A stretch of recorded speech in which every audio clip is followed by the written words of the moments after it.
Hi hello नमस्कार, मी दीपाली माझ्या YouTube चॅनलमध्ये तुम्हा सर्वांचं खूप मनापासून स्वागत करते। तर गुड मॉर्निंग सगळ्यांना। तर सकाळी सकाळी छान अशी दारामध्ये रांगोळी टाकायला घेतली आहे मी। तर आज ना 8वी आहे। तर 8वी म्हणजेच त्याला कराष्टमी किंवा कालाष्टमी म्हणतात। तर आमच्याकडे ती म्हणजे एक सण म्हणून साजरी केली जात असते। तर आज तीच सगळी पूजा वगैरे माझ्याकडे असणार आहे। तर त्याची सगळी तयारी वगैरे जे काही आहे तर ते सगळं तुम्हाला आज माझ्या व्लॉगमध्ये बघायला मिळणार आहे।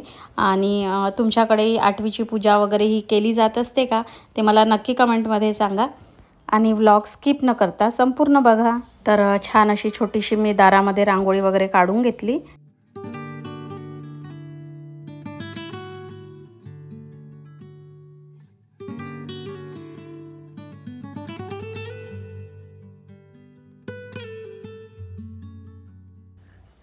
तर दारात रांगोळी वगैरे काढून झाली त्यानंतर माझी जी काही देवपूजा वगैरे होती ती सगळी मी करून घेतली। कारण जी 8वीची पूजा वगैरे आहे तर ती संध्याकाळी असते। तर सकाळची पूजा वगैरे मग झाली माझी आणि मग अपेक्षाही शाळेतनं आली होती। कारण आता सध्या तिचे पेपर सुरू आहे त्यामुळे ती लवकरच घरी येत आहे। तर येता येता मग त्यांनी जे काही मला पूजेचं साहित्य वगैरे आज लागणार आहे तर ते सगळं आणून दिलेलं होतं।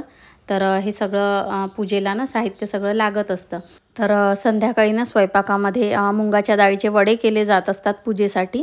तर त्याच्यासाठी मग मी ना मुंगाची डाळ वगैरे भिजत घातली होती। आणि ज्वारीची ना आंबील केली जात असते। म्हणजे आंबीलचाच मान असतो या पूजेला। तर त्याच्यासाठीच मी ज्वारी स्वच्छ वगैरे करून घेतली आणि त्याला मग ना भिजत घातली होती। कारण साधारण 3-4 तास ते भिजू द्यावं लागतं। आणि दुपारी मग मी ना साबुदाणा बनवायला घेतला होता, साबुदाण्याची खिचडी। तर आज ना उपास असतो मला। तर त्याच्यासाठी मग साबुदाण्याची खिचडी वगैरे मी बनवून घेतली होती। आणि संध्याकाळी मग पूजा झाल्यानंतर उपास सोडत असते मी। हा उपास ना म्हणजे प्रत्येक आई आपल्या मुलांसाठी करत असते।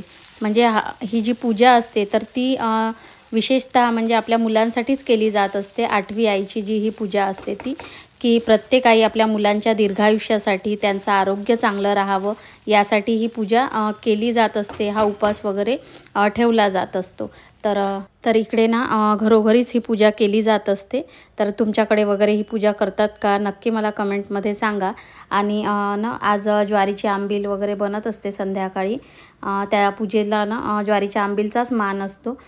त्याचबरोबर वडे, दिवे आणि पाती या सगळ्या गोष्टी केल्या जात असतात ज्या काही देवीसाठी बनवाव्या लागतात।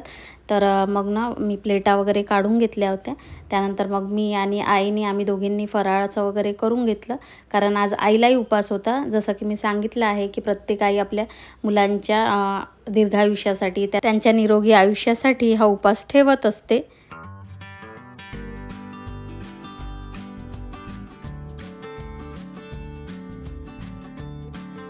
आणि मग आता ना संध्याकाळी भेटते मी तुम्हाला।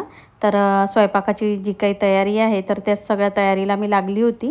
तर इकडे मुंगाची डाळ वगैरे भिजली होती तर मी चाळणीत वगैरे तिला पाणी झरण्यासाठी काढून ठेवली होती। आणि मग भाजीमध्ये मला ना फुलकोबीची भाजी बनवायची होती। तर भाजी वगैरे चिरून घेतली होती आणि त्यालाच फोडणी देत होती। आणि वरण भाताचा कुकर वगैरेही झाला होता माझा। तर भाजीला फोडणी टाकली, भाजी वगैरे झाली त्यानंतर मग एकीकडे मी कढीलाही फोडणी दिली होती। परत वरण वगैरे पण शिजलं होतं तर त्यालाही घोटून वगैरे गॅसवर ठेवून दिलं होतं। आणि मग इकडे मग आंबीलला ना फोडणी देत होती मी। तर मिरचीचा पेस्ट वगैरे कढीपत्ता वगैरे टाकून छान त्याला मोहरी वगैरे टाकून अशी फोडणी दिली जात असते। नंतर त्यामध्ये पाणी सोडलं जात असतं आणि मग त्याला छान उकळी वगैरे आली की मग त्यामध्ये मीठ वगैरे टाकतात। परत जे काही ज्वारी असते ती मिक्सरला लावून ना बारीक केली जात असते आणि मग ती सोडली जात असते याच्यामध्ये। त्यानंतर मग जे काही शेंगदाणे वगैरे असतात भाजलेले तर तेही अर्धवट असे तोडून ना याच्यामध्ये टाकले जातात। तर या आंबीलमध्ये ते खूप छान वाटत असतात। तर ते वगैरे मग मी टाकून दिले होते। नंतर वड्यांसाठी वगैरे जी काही डाळ होती ती बारीक करून त्याच्यामध्ये तिखट, मीठ, हळद, थोडा ओवा, तीळ ज्या काही गोष्टी आपण सगळ्या टाकत असतो, कांदा वगैरे ते सगळं टाकून मी वडे वगैरे करून घेतले होते। आणि मुलांना ना पकोडी आवडतात छोटी छोटी। तर मग तेच त्यांच्यासाठी थोडेसे मी पकोडे वगैरे करून घेतले होते। आणि पूजेसाठी इकडे सगळे दिवे पात्या वगैरे सगळं मग मी काढून ठेवलं होतं। आणि मग इकडे बघा अशी आंबील वगैरे पण झाली होती माझी। त्यानंतर मग मला नैवेद्याचं ताट वगैरे काढायचं होतं, तर म्हणून सगळा स्वयंपाक झाला होता म्हणून ओटा वगैरे क्लीन करून जी काही स्वयंपाकाची भांडी वगैरे निघाली होती तर आधी ती सगळी स्वच्छ करून घेतली मी आणि मग नैवेद्याचं ताट वगैरे काढून घेतलं. पूजेचं जे काही मला सगळं लागत होतं त्या सगळ्या गोष्टी ना काढून घेतल्या होत्या.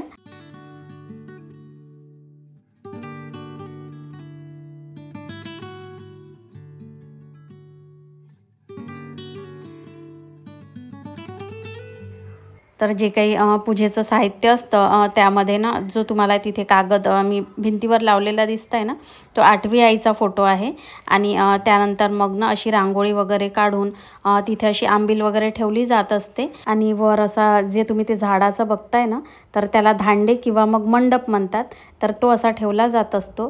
त्यानंतर जे काही मी प्लेटमध्ये सगळे दिवे वडे पाती वगैरे केल्या होत्या तर ते सगळ्या ठेवून मग सगळे दिवे वगैरे ना लावून घेतले होते मी. आणि पूजेसाठी ना एक छोटं माठही येत असतं, तर त्याच्यामध्ये चिंचेचा तुकडा परत फुलं आणि एक अजून पूजेची एक पुडी येत असते तर ती ठेवावी लागते आणि त्यानंतर मग प्लेटमध्ये थोडी चिरंजी ठेवावी लागते प्रसाद म्हणून. त्याचप्रमाणे नारळ वगैरेही ठेवलं जात असतं आणि मग जी आपली जशी आपण पूजा वगैरे करून घेत असतो तशीच सगळी पूजा वगैरे केली जात असते. तर ही पूजा ना लक्ष्मीपूजनच्या बरोबर 8 दिवसाआधी येत असते, म्हणजे इथून ना 8 दिवसानंतर लक्ष्मीपूजन असतं या 8वीच्या पूजेनंतर. तर ही सगळी पूजा नेहमीच दरवर्षीच आमच्याकडे होत असते.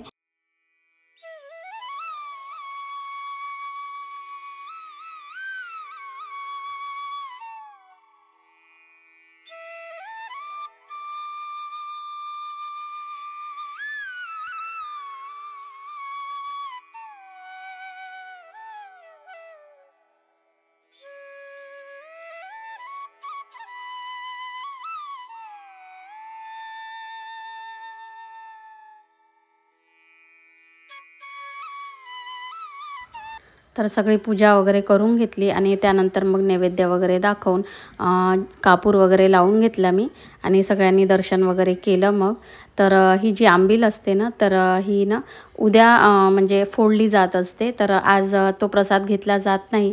उद्या सकाळी सूर्य निघाल्यानंतर याची पूजा होत असते आणि त्यानंतर मग परत बाहेरही नेऊन तुळशीजवळ ही पूजा करावी लागते. त्यानंतरच मग ही आंबील फोडून हा प्रसाद खाल्ला जात असतो. तर आता जोपर्यंत हे दिवे म्हणजे जळत आहे तोपर्यंत असेच राहणार, मग मी ते झाकून वगैरे ठेवून देणार रात्रभर सगळे.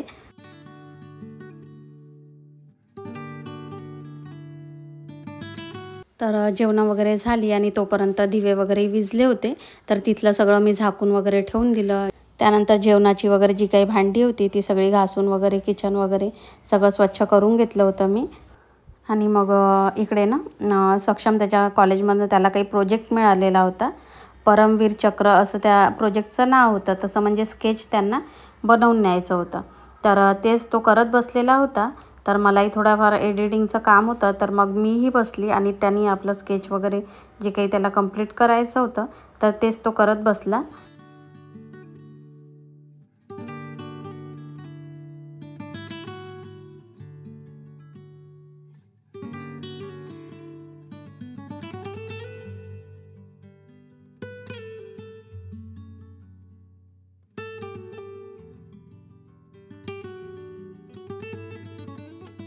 तर इथे त्याचं स्केच ना कंप्लीट झालेलं होतं. तर अशा पद्धतीने त्यांनी छान बनवलेलं होतं.